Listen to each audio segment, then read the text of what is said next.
neuen Folge auf Gamejotek. Nee, auf MJG Retro. So, eben mal leiser machen. Warum ich das Video jetzt mache? Ich bin gerade dabei, meinen ganzen Kassettenfundus mal durchzugehen. Und ich bin auch gerade dabei, einige Sachen hier kräftig am Analogisieren. Jetzt mal der umgekehrte Weg. Und ich habe da so ein paar BASF LH-SM-Kassetten. Einmal hier mit dem orangen Logo und mit dem roten Logo. Und klar, die Jungs mit dem roten Logo, die quietschen auch gerne mal. Das war bei mir, habe ich in diversen Foren damals gelesen. Und bei mir war es auch durch die Bank bei allen roten Kassetten gewesen. So, und dann habe ich jetzt auch 2 Kassetten von den gelben Jungs hier gehabt. Damals, wo ich die zum ersten Mal durchlaufen habe, war alles in Ordnung gewesen. Und jetzt beim Aufnehmen ist mir auf der ersten Seite aufgefallen, so kurz vor Schluss, dass es das doch dieses typische Quietschen wieder war. Und jetzt habe ich auch mal wieder im Forum durchgelesen, neuerer Beitrag, und da stand dann drin, jo, auch diese Kassetten fangen mittlerweile an, nicht nur die, auch neuere Ferro-Kassetten von BASF aus den 80ern, teilweise Anfang 90er. Ja, davon habe ich auch ein paar sogar noch selbst gekauft, und da muss ich jetzt mal demnächst drauf achten. Ja, langsam nagt zumindest an den BASF-Kassetten der Zahn der Zeit. Und da sind dann wohl wirklich vermehrt BASF-Kassetten, Typ 1 technisch, aber auch von BASF Typ 2, also Chrom, habe ich da auch schon Sachen gehört.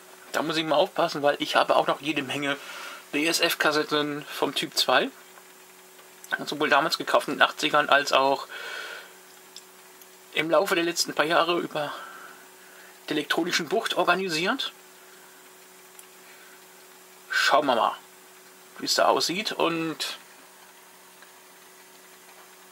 wie gesagt, ist eine 120er drin, ist, mehr könnt ihr gerade nichts sehen. Da nehme ich gerade auf. Und dann, was ich auch im Schwung drin habe, ist warum ich das gemacht habe, eigentlich so ein bisschen, weil ich Kassetten sammle. Einmal, weil ich die noch abhöre, auch zum Hören und Aufnehmen benutze, aber auch, weil ich Kassetten sammle, und mir ist da so eine Kassette auch noch aufgefallen. Und in dem Schwung war dann noch die Kassette, also in einem der Schwunge, es sind ja viele Schwünge reingekommen, weil diese hier drin, die sieht eigentlich nicht aus wie eine typische BASF-Kassette. Die hat eigentlich mehr Ähnlichkeiten mit diversen Aqua-Kassetten. Wie gesagt, die habe ich damals auch mal gesehen auf dem Foto, dachte ich, die musste mal haben. Und zufällig war diese Kassette dann in einem Schwung drin gewesen, den ich mir über eBay Kleinanzeigen aus der Verschenken-Rubrik organisiert habe. Da war die drin. Bin mal gespannt, wie das Band von der ist. Also aufnahmetechnisch. Sieht auch schon arg gebraucht aus und nicht so behandelt. Ich sage, und dann die Kassette, die kommt aus einem anderen Schwung. Die sieht aus wie geleckt, wie frisch aus dem Laden, aber die war auch schon bespielt. Keine Ahnung, was da drauf war. Schlager oder sowas. Ich weiß es nicht mehr. So, und dann mal hören, wie die sind. Auf jeden Fall das Gehäuse. Selbst wenn die jetzt nicht so berauschend ist, die kommt dann in die Sammlung zu den Kassetten. Ich hätte fast gesagt Vitrine, nee. Die kommt dann wirklich auf den Stapel. Nicht benutzen, aber auch nicht wegschmeißen, weil wegen ich weiß nicht, ob die selten sind, aber zumindest bei mir, ich habe die vorher noch nie gesehen gehabt. Ja. Auch hier sieht man noch durchsichtiges Vorspannband. Und so nicht BSF-typisch. Ich vermute mal, das ist eine Auftragsarbeit für BSF gewesen. Wie gesagt, auch sonst sieht die eher aus wie eine Aqua. Ich habe gerade keine zur Hand, weil das sind gerade die einzigen beiden Kassetten. Ich nehme mal 2 Stück mit und die bespiele ich dann immer. Deswegen keine Ahnung, ob das eine von Aqua gefertigte Auftragsarbeit für BSF ist oder welche Firma dahinter steckt. Ich habe keine Ahnung. Es gibt hier oben auch keinen Code, wo man gucken kann. Hülle hat die auch keine. Zumindest Hülle schon, aber eine Hülle ohne Inlay. Deswegen keine Ahnung, wo die herkommt. Also ich würde sagen, sieht aus wie eine von Aqua gefertigte Kassette im Auftrag für BSF. Ja, das ist jetzt zu dem gewesen. Mal hören. Bisher habe ich noch kein Quietsch aus dem Laufwerk. Bin mal gespannt, ob die nachher wieder anfängt bei... Was ist eine 120er ist es? So bei Minute 50 oder 56 fing die andere an. Mal gucken, wie weit ist das? Nur noch 10 Minuten.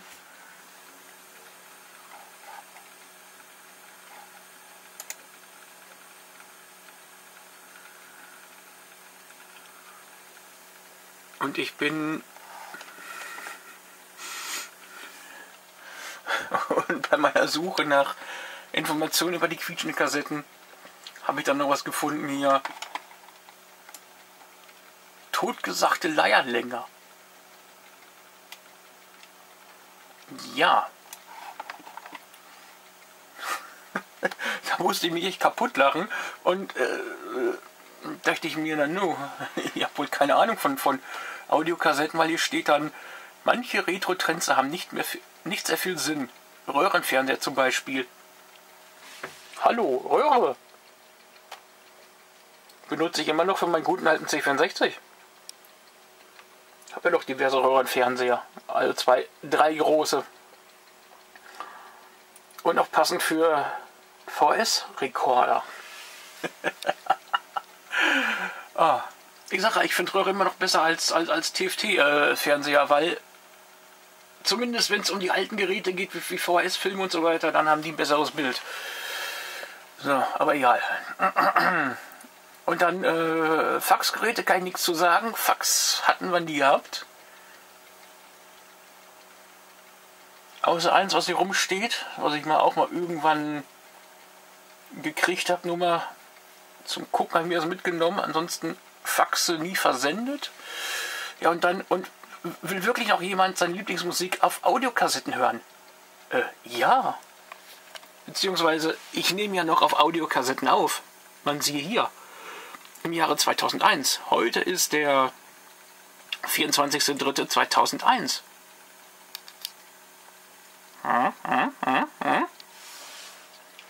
Was steht da noch drin? Das ist erstaunlich, denn Kassetten fangen schnell an zu leiern. Hä? Vielleicht, wenn du irgendeinen billigen Walkman hast, vielleicht. Aber wie gesagt, ich toi habe das bisher mit noch keiner Kassette gehabt. Und ich kaufe Kassetten seit den 80ern. Seit Ende der 80ern eher gesagt. Ich glaube, erste eigene Kassette, die ich hatte, glaube ich, 87 oder so ähnlich. Ruinieren die Töne der Lieblingsband durch Bandsalat. Wie gesagt, ich muss sagen, ich habe bisher Bandsalat, kenne ich nur aus Geschichten, eher gesagt, es sei denn, ich habe besagten billigen Walkman gehabt. Der hat dann Bandsalat verursacht. Ansonsten mit besseren Geräten kein Problem. Und sind super unpraktisch. Warum sind die unpraktisch? Das verstehe ich nicht. Ich finde eine CD super unpraktisch.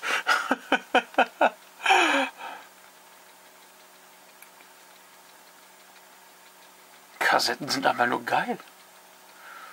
weil man langwierig vor- und zurückspulen muss und sind nicht lange haltbar. Ist? Was heißt nicht lange haltbar? Okay, ich muss sagen, nach 40 Jahren oder wie alt die jetzt ist, 50 Jahren, da darf man auch schon mal den Geist aufgeben. Aber in dem Fall,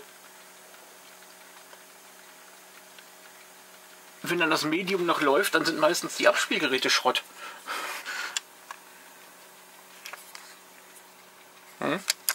Aber es kommt auch, finde ich, auch darauf an, wie sehr man mit den Kassetten umgeht, ne?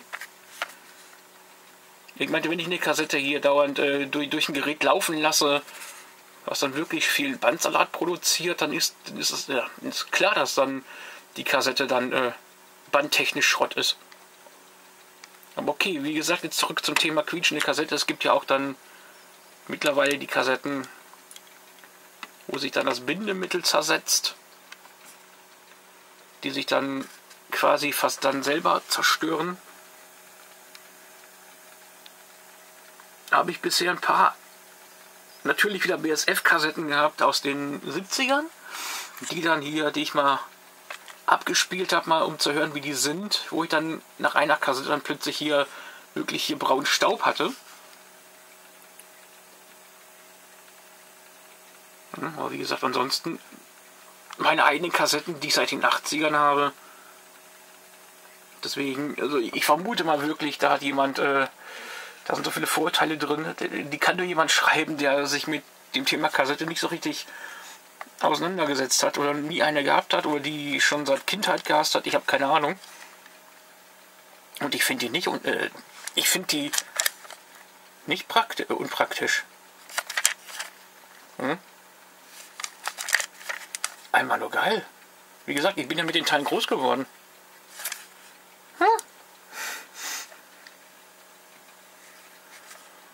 So, das war wieder mein Thema. Deswegen, ich finde CDs unpraktisch. Was ich an einer CD blöd finde, ist einmal beschreibbar. Mal lustig gewesen, wo ich den ersten Wagen hatte mit CD-Player, wo ich keine Kassette mehr hatte.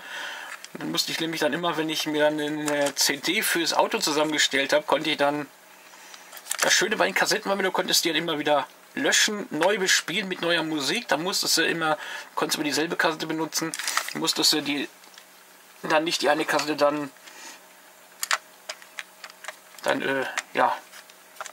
auf Seite legen, neue kaufen und dann bespielen, was du ja bei CDs machen musstest. Und ja, dieser Wagen damals hatte kein CD-RW-fähiges Laufwerk gehabt. Deswegen, wenn du da mit CD-RWs angekommen bist, hat das nur gesagt, oh, was ist das denn? Deswegen Kassette, deswegen CDs, also ich glaube gar nicht, weil ich auf den Stapel dann an CDs hatte, nur weil ich mir dann die fürs Auto Zeug gemacht habe. Die habe ich dann mittlerweile auch entsorgt. Die CDs und die Kassetten, die habe ich noch. Ne? Und dann erst das Schöne, was ich an meinem jetzigen Wagen habe, das fand ich dann wieder geil. Da kannst du dann SD-Karten benutzen, zum Beispiel. Oder er hat einen USB-Anschluss. Kann ich dann zum Beispiel MP3-Player ranhängen. Oder das Schöne, er hat auch einen kleinen Innenanschluss. Da kann ich wieder meinen schönen alten Walkman anhängen und Kassetten hören. Ja, wie gesagt, ich bin mit den Teilen groß geworden und jetzt mittlerweile, wo ich raus habe, was man beachten muss, um die zu bespielen, kriege ich Klangerlebnisse zustande, da schlackern die Ohren. Ich sage, so gut habe ich die Audiokassetten noch nie gehört. Zumindest eigenaufgenommene. Okay, das war's dann wieder zu dem Thema. Seid mir danke fürs Zugucken und wir sehen uns dann demnächst wieder. Kleiner Folgebericht zum Video von vorhin. Nachdem ich einmal diese gelb-orangene Kassette von BSF hier durchlaufen habe, diese LH-Kassette, die 120er. Und dann jetzt die hier, die blaue, war auf Seite 2 plötzlich Das habe ich dann erst gemerkt, nachdem ich dann die Kassette abgespielt hatte, nach dem Aufnehmen. Hat dann plötzlich... ist die Kassette nur im Mono-Betrieb aufgenommen worden, also nur ein Kanal. Und da habe ich mir gedacht, was ist denn jetzt los? Ich habe erst gedacht, hier, der Schalter wäre verdreckt, habe den erstmal eingesprayt mit Kontaktspray. Nein, das auch nicht. Und ja, dann ist mir aufgefallen, weißt du was, du hast doch vorhin die gelbe durchlaufen lassen, diese orangene Kassette da. Also lässt du einfach mal, säuberst einfach mal den Tonkopf mit Isopropanol-Alkohol und Wattestäbchen. Hat nicht gebracht, weil abspielen tut das Stereo, nur aufnehmen im Mono. Dachte ich, was ist denn jetzt los? Ja, und dann habe ich mir mal den Löschkopf, beziehungsweise hier fast gesagt den Schreibkopf, den habe ich mir dann mal genau in die Lupe genommen und dann mal kräftig mal gesäubert, auch mit Isopropanol-Alkohol und Wattestäbchen, und jetzt geht es wieder. Gut, also muss ich wieder aufpassen, dass ich dann, wenn ich die älteren, diese LH-Kassetten durchlaufen lasse, dass ich dann öfter mal die Decks säubere. Und jetzt noch anderer Nachtrag, ich habe ja gesagt, ich habe weniger quietschen mit der Kassette, mit der gelben von BASF. Ich habe ja auch noch diverse rote im Fundus und davon habe ich ein paar entsorgt, weil die gequietscht haben. Ja, und jetzt interessanterweise habe ich gesehen, ich habe da wirklich noch welche, aber die hier scheinen nicht gequietscht zu haben.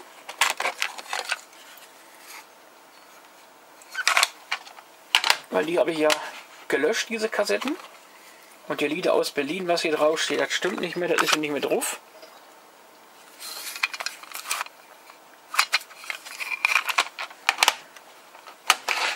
So, und dann noch zwei.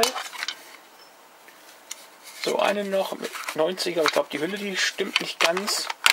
Das müsste dann eher so eine Hülle sein, nur mit einer 90er Beschriftung, habe ich nur leider nicht original. Und hier ist auch eine Chromdioxid-Kassette drin, eine ältere. Also wie gesagt, die hier, also ich weiß, dass ich auf jeden Fall 1, 2 aussondern musste, die habe ich nicht entsorgt. Ich habe davon einfach nur das Band entsorgt. Die Hülle gibt es noch, die existiert noch. Allerdings ohne Inhalt, da werde ich dann was Neueres einbauen. Natürlich auch Typ 1. Ja, und das wollte ich noch gerade sagen. Also ich habe doch noch ein paar rote, bin mal gespannt, wenn ich die gleich aufnehme, bespiele, was da, welche anfangen zu quietschen jetzt. So, und ich muss aufhören, von der Kamera hier, der Akku ist leer. Dann werde ich gleich mal wieder auf die andere Kamera wechseln, aber dann, wenn es ein neues Video gibt. Also, dann bis später. Hansi. Tschüss.